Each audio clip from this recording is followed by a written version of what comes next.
Yes. मी धनंजय मानेचा मित्र, ही चिठ्ठी द्यायला आलोय. बसा ना. हो. आजारी आहेत म्हणजे नेमकं होतंय काय त्यांना?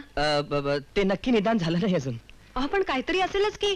खोकला, ताप. ताप ताप ताप तर आहेच. फार आहे का? नाही फार नाही, 4 डिग्री आहे. फार जास्त आहे हा ताप. हा? पण खोकला पण आहे ना. खोकला पण आहे, थांबतच नाही. काय सांगता काय? हो, आम्हाला वाटतं ते काय ते घोर असलं पाहिजे, शिवाय श्वास लागतो, डोकं दुखतं, पोटी दुखतं. म्हणजे थोडक्यात कठीण परिस्थिती आहे. हो. काहीतरी भलतच झालं हो. पण असे अचानक सिरियस कसे झाले ते? सिरियस कुठं? जजा सिरियस नाही काही, डॉक्टरने सांगितलं. माणसांचाच डॉक्टर आहे ना तो? अर्थात.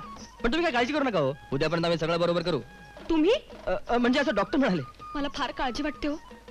मला इथे चैनच पडणार नाही. मी येऊ का तुमच्या बरोबर? नको नको, धनंजय जवळ कोणीही जाऊ नका असं डॉक्टरनी बजावलंय. मी जातो, कारण काय तो घरात एकटाच आहे आणि घरात दुसरं कोणी नाहीये. नमस्ते.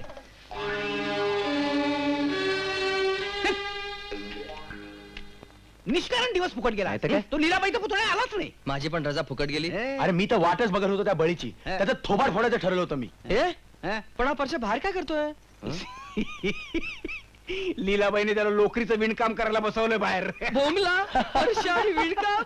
दोन सुलटी, दोन उलटे. मरू दे. धनंजयराव माने काय करून ठेवलं माझं.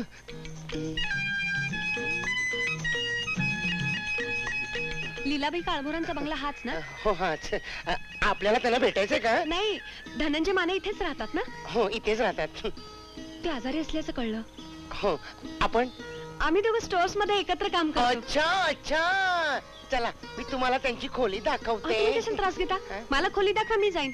अशा अवघडलेल्या अवस्थेत तुम्ही कशाला? पहिलीच वेळ आहे ना, हा? तुम्ही इथे यायची हो. हा. चला दाखवते हे. सावकाश. हा? या ना, या या.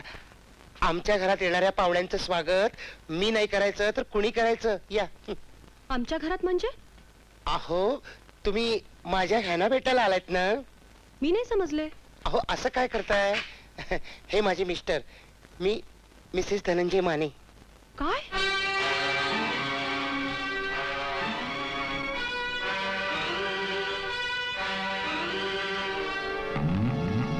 मॅडम मॅडम माझं ऐकून तर घ्या. मॅडम मॅडम तुमचा गैरसमज होतोय.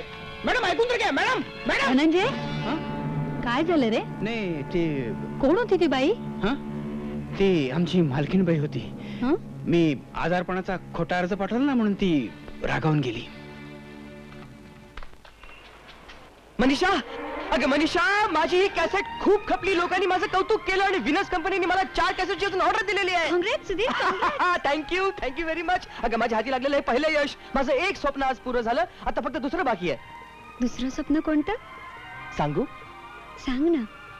संगीत दिग्दर्शक बनण्याचं. का ग, काय झालं?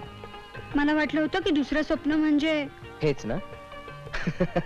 अगं तुला अगदी बरोबर वाटलं होतं, पण हे स्वप्न पुरं होणं तुझ्या हातात आहे. मग कधी येतोस घरी? तुझी आणि मावशीची ओळख करून द्यायची मला. तसं मी सुचवलंच आहे तिला, पण म्हणाली मी स्वतः भेटीन त्याला. अगं तू सांगशील तेव्हा यायला तयार आहे मी. हो मग आत्ताच चल ना. आता नको, मला थोडं काम आहे. उद्या येते. उद्या येतो. पण ती माझी दळबद्री बनती त्याच थाका म्हणा. उगाच भांडण होईल. I am telling you. ठीक आहे, मग मी असं करते, सुषमा बरोबर तिला 2-3 तास बाहेरच पाठवून देते. मग तर झालं. ओके, मग मी उद्या नक्की येईन. प्रॉमिस.